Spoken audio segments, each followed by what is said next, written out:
Picture this: warehouse after warehouse filled with tens of thousands of tons of durian, a fruit that should be worth millions of dollars on the international market. But instead of being shipped to eager consumers, these fruits are just sitting idle, many beginning to rot and even grow mold. This isn't a scene from a disaster movie. This is the reality facing the Philippines right now in 2025. Just 12 months ago, Manila's Department of Agriculture made an ambitious declaration. They would ship more than 60,000 tons of durian to China by the end of 2025. The confidence seemed justified. After all, China purchases approximately 15.6 billion kilograms of durian every single year, making it far and away the largest consumer of this polarizing fruit anywhere on the planet. A target of 60,000 tons represented just a tiny fraction of that massive appetite. But something went drastically wrong. When the numbers came in for the first 6 months of 2025, they told a shocking story. China had imported barely 1,300 tons of Philippine durian, roughly 50 times less than what had been projected. Meanwhile, approximately 40,000 tons of unsold fruit now sits in storage facilities across the Philippines, with much of it already spoiling. At the same time, durian shipments from Malaysia and Vietnam have been flowing into Chinese ports in massive volumes, capturing billions of dollars in market value. This stark contrast has left Filipino farmers and officials frustrated and searching for answers. Many in the Philippines have pointed fingers at Beijing, suggesting that China is deliberately blocking their durian exports as a form of economic retaliation. But is that really what's happening here? What's the real story behind this agricultural disaster? Before we go further, if you enjoy in-depth analysis of global economic and political stories like this one, make sure to subscribe and hit the notification bell so you never miss our content. Now, let's dig into what's really going on with the Great Durian Crisis of 2025. First, let's talk about durian itself. If you've never encountered this fruit, you're in for a surprise. Known for its distinctive smell, which some describe as heavenly and others compare to rotting onions, durian is one of the most divisive foods in the world. You either love it or, honestly, you can't stand to be in the same room with it. Southeast Asia is the heart of global durian production. The fruit grows primarily in Thailand, Vietnam, Malaysia, and the Philippines, with each country developing its own varieties and cultivation techniques. Thailand dominates the industry by a significant margin. The country has devoted roughly 2.46 million hectares to durian cultivation, an area larger than the entire nation of Israel. Thai farmers have perfected the art of growing what's known as the golden pillow variety, which gets its name from its distinctive pillow-shaped appearance. This particular type of durian delivers something remarkable: 4 distinct taste sensations simultaneously: sweetness, freshness, creaminess, and a glutinous texture. The aromatic intensity of golden pillow durian is approximately 1.8 times stronger than standard varieties. In 2024, Thailand's total durian harvest reached about 1.6 million tons. Projections for 2025 suggest this figure will climb to 1.7 million tons, representing a remarkable 32% year-over-year growth. But producing all this fruit creates a crucial question: where do you sell it? For every major durian-producing nation, the answer is the same: China.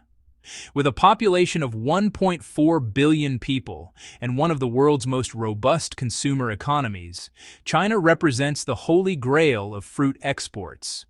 But the Chinese appetite for durian goes far beyond simple consumption statistics.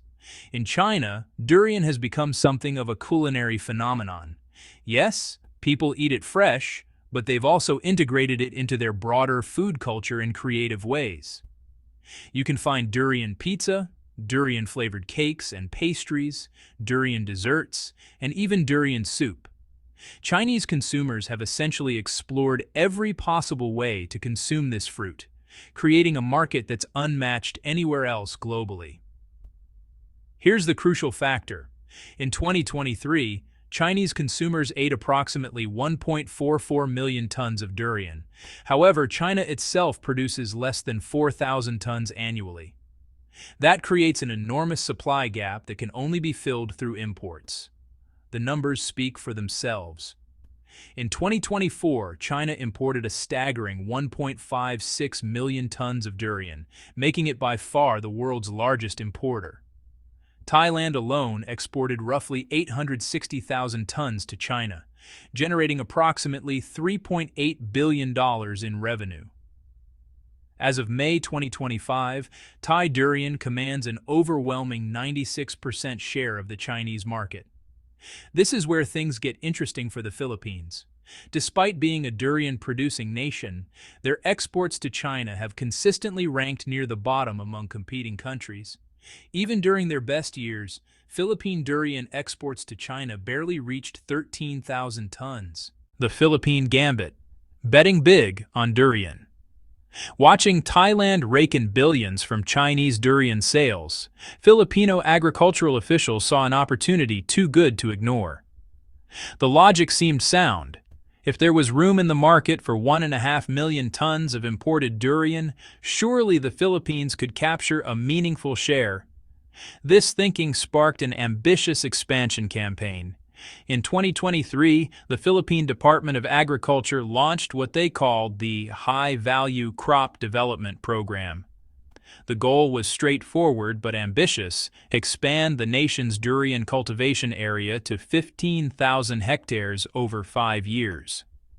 The program kicked off in November 2023 in the Cagayan Valley region, where authorities distributed 8,000 durian seedlings to farmers. The local cultivation area exploded from just 4 hectares to 80 hectares almost overnight, establishing what officials hoped would become the core zone for Philippine durian production. Other regions quickly joined the push. The Cagayan province, for instance, actively promoted large-scale durian planting through technical assistance programs and supportive government policies. Across the Philippines, farmers who had been growing other crops began converting their land to durian orchards, betting on future access to the lucrative Chinese market. To accelerate this agricultural transformation, the Department of Agriculture unveiled an even more ambitious initiative in March 2024, the Durian Industry Revitalization Plan. This program allocated over $40 million to expand cultivation areas, provide technical training to farmers, and upgrade cold chain logistics infrastructure. The plan specifically targeted 3 provinces in the southern Mindanao region: the Davao area, North Cotabato, and South Cotabato. Riding high on optimism, Philippine officials made a bold public announcement. They would export more than 60,000 tons of durian to China in 2025, with plans to scale up to 200,000 tons within 3 years. On paper, this seemed entirely achievable. China imports over 1.5 million tons annually, so a 60,000-ton Philippine contribution would represent less than 10% of the total market. There appeared to be plenty of room. When reality hits, the export collapse. But reality had other plans. When the first half data came in for 2025, it revealed a stunning failure. China had imported just over 1,300 tons of Philippine durian, a mere 0.08% of China's total durian imports. Compared to the dominant positions held by Thailand and Vietnam, this figure was essentially a rounding error. The consequences have been devastating. Philippine durian cannot easily be redirected to other markets because no other country possesses anything close to China's consumption capacity. The fruit is highly perishable, and time is running out. Much of the durian crop in the Philippines is already ripe. If it's not harvested and sold quickly, it will simply rot on the trees. Currently, at least 40,000 tons of Philippine durian sits unsold in warehouse storage, and significant quantities are already showing signs of mold. Industry experts estimate that if the situation doesn't change within the next 2 weeks, massive amounts of this fruit will have to be discarded entirely. For an agricultural sector that invested heavily in durian cultivation, counting on Chinese demand, this represents an economic catastrophe. Filipino farmers, staring at their rotting inventory, have begun voicing a theory. China is deliberately restricting Philippine durian imports as a form of political and economic retaliation. They believe Beijing is intentionally blocking their access to Chinese consumers, leaving them with no viable path to market. But is this theory accurate? Is China really imposing restrictions specifically targeting Philippine durian? The quality problem. Why Philippine durian struggles to compete? To understand what's really happening, we need to examine the quality and competitiveness of Philippine durian compared to its regional rivals. Let's look at Cavite Province in the Philippines as a case study. Durian plantations there continue to rely on relatively traditional and outdated cultivation methods. To be blunt, many operations aren't far removed from ancient slash-and-burn agricultural techniques. Data reveals that more than 60% of durian orchards across the Philippines lack proper pest and disease monitoring systems. This creates a cascading problem. Without adequate monitoring, farmers often apply excessive amounts of pesticides. When these fruits reach export inspection points, they frequently show pesticide residue levels that exceed acceptable standards. This problem intensified significantly in 2024 when Chinese customs authorities comprehensively raised quarantine standards for imported fruits. Many Philippine durian shipments simply couldn't meet the new requirements, resulting in frequent rejections at the border. The contrast with competitors is striking. Malaysia and Thailand employ far more scientific and standardized cultivation processes. These countries have invested heavily in comprehensive rapid cold chain supply systems that ensure fruit remains fresh from the moment it's picked through transportation and delivery. Quality stays consistently high and reliable. According to one Thai orchard manager, their operations maintain strict protocols. The entire process from picking durian to entering cold chain transportation must be completed within 90 minutes. This level of precision ensures optimal freshness. The Philippines, meanwhile, faces significant limitations in transportation technology and infrastructure. Many Philippine durians begin deteriorating during transit before they even reach Chinese customs facilities. By the time they arrive, they're already in substandard condition. When you compare quality, freshness, and cost-effectiveness, Philippine durian simply doesn't have a competitive advantage in the Chinese market. There's another crucial factor that often gets overlooked in this story. China is no longer entirely dependent on imports. As far back as 2018, China initiated large-scale durian cultivation projects in Hainan Province, located in the country's tropical south. By 2024, the cultivation area in Hainan had expanded to nearly 2,700 hectares. Through technological innovation and agricultural research, Chinese farmers have achieved what's called a tree-ripened, direct-picked model. This means the fruit can ripen naturally on the tree before harvest, rather than being picked early and ripened during shipping. The result is durian that many consumers find superior in taste and sweetness compared to frozen imported varieties. While China's domestic production still falls far short of meeting total demand, it represents an important psychological shift. Chinese consumers now have more options, and given the choice, they naturally prefer higher quality fruit from established, reliable suppliers. In this competitive environment, it's entirely understandable that Chinese consumers haven't embraced Philippine durian with enthusiasm. The fruit simply doesn't measure up to available alternatives. But quality issues don't tell the complete story. There's an unavoidable geopolitical dimension to this situation that cannot be ignored.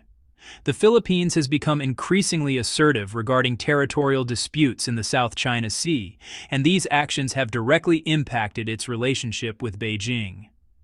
In late December 2023, the Philippines openly dispatched 2 Coast Guard ships, 1 supply vessel, and 1 public ship to waters near Renai Reef without authorization from Chinese authorities. The stated purpose was to deliver construction materials to a warship that Manila had deliberately grounded in the area years earlier, a vessel the Philippines has controversially used to maintain a presence in disputed waters. Then, in June 2024, the Philippines sent 6 additional vessels to waters near Renai Reef in China's Nansha Islands. When Chinese Coast Guard ships discovered the incursion and issued warnings, Philippine vessels ignored the communications. The situation escalated when a Philippine ship deliberately rammed a Chinese Coast Guard vessel. From Beijing's perspective, these actions represent serious violations of Chinese sovereignty and constitute direct provocations. Making matters more complex, the Philippines has often been among the first nations to publicly support American pressure campaigns against China. Whenever Washington increases tensions with Beijing, Manila frequently amplifies the message. Trade between China and the Philippines was once quite robust and mutually beneficial.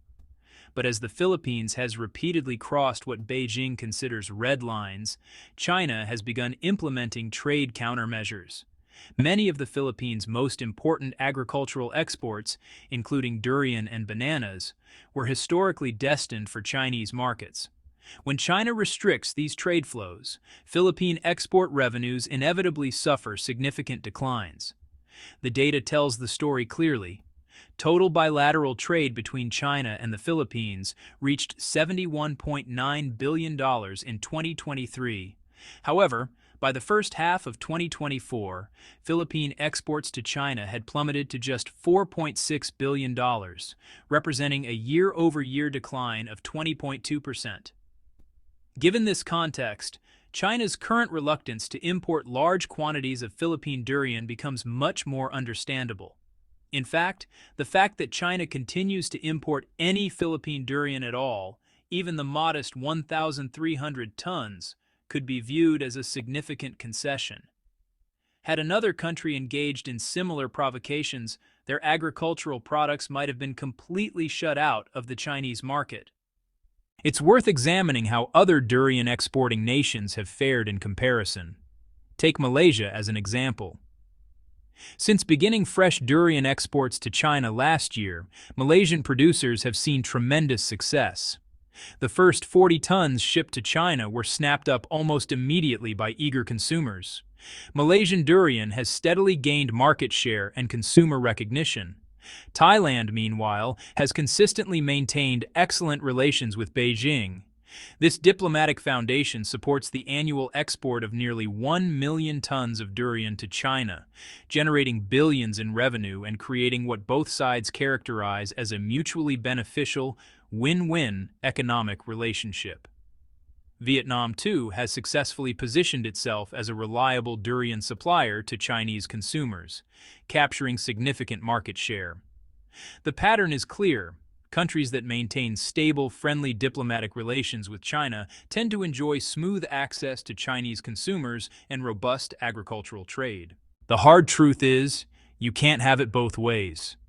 This brings us to the heart of the matter.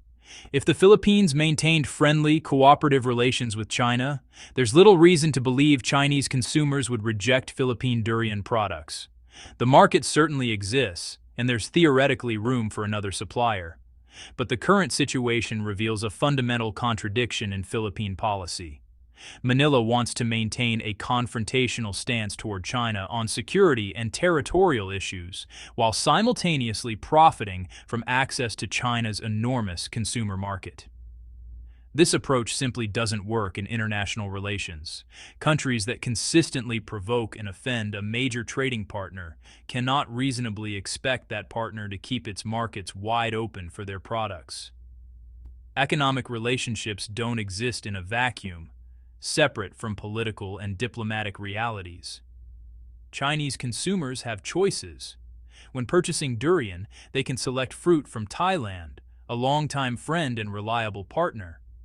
They can buy from Malaysia or Vietnam, countries that maintain respectful bilateral relationships with Beijing. Or they can buy from the Philippines, a country whose government has repeatedly taken actions that China views as hostile provocations. Given those options, it's hardly surprising that Chinese consumers have gravitated towards suppliers from friendlier nations. Looking forward, is this a preview of things to come? The durian crisis facing the Philippines in 2025 may be just the beginning. If Manila continues its current trajectory, maintaining confrontational positions on territorial disputes, aligning closely with American pressure campaigns against China, and taking actions Beijing interprets as violations of Chinese sovereignty, incidents like the current durian glut will likely become more common, not less. China has demonstrated repeatedly that it's willing to use economic tools to respond to what it perceives as hostile actions from trading partners. Trade relationships require mutual respect and stable diplomatic foundations. When those foundations erode, commerce inevitably suffers. For Philippine farmers who invested heavily in durian cultivation based on projections of Chinese demand, this is a bitter lesson. They're now facing the consequences of policy decisions made far above their heads, watching their crops rot while competitors thrive. The agriculture sector has become collateral damage in a larger geopolitical struggle. The broader implications here are significant. This story extends beyond durian. It's a case study in how economic integration and political relationships are fundamentally intertwined in our modern world. Global trade relationships aren't simply transactions between buyers and sellers. They're built on foundations of trust, diplomatic cooperation, and mutual benefit. When countries attempt to separate economic opportunity from political behavior, seeking the benefits of trade while engaging in actions their partners view as hostile, they often discover that such separation is impossible. The Philippines is learning this lesson the hard way. Other nations watching this situation unfold may want to take note. For consumers, the durian crisis illustrates how geopolitics shapes the products available on store shelves. The fruit you can buy at your local market is the end result of not just agricultural production, but complex diplomatic relationships between nations. For farmers and agricultural businesses, the message is equally important. In an interconnected world economy, political stability and diplomatic relationships matter enormously to market access. You can produce the highest quality products in the world, but if your government's foreign policy alienates major trading partners, your business will suffer regardless of product quality. As we close out this story, imagine again those warehouses filled with rotting durian across the Philippines. Each piece of molding fruit represents not just wasted agricultural production, but broken promises to farmers, failed economic projections, and the very real consequences of diplomatic tensions. The Philippines made a calculated bet that they could expand durian production dramatically, challenge China on territorial issues, support American pressure campaigns against Beijing, and still enjoy unfettered access to Chinese consumers and their enormous purchasing power. That bet has failed spectacularly, at least for now. Whether this situation represents a temporary setback or a longer-term restructuring of trade relationships remains to be seen. What's certain is that 40,000 tons of Philippine durian won't be making it to Chinese dinner tables in 2025. And unless something fundamental changes in the diplomatic relationship between Manila and Beijing, the durian dreams that seemed so achievable just a year ago may remain permanently out of reach. In international relations, as in life, actions have consequences, and sometimes those consequences smell distinctly like rotting durian. If you found this analysis valuable, make sure to subscribe to our channel and enable notifications so you never miss our coverage of global economic and political developments. We'll continue bringing you in-depth stories that explain the forces shaping our interconnected world.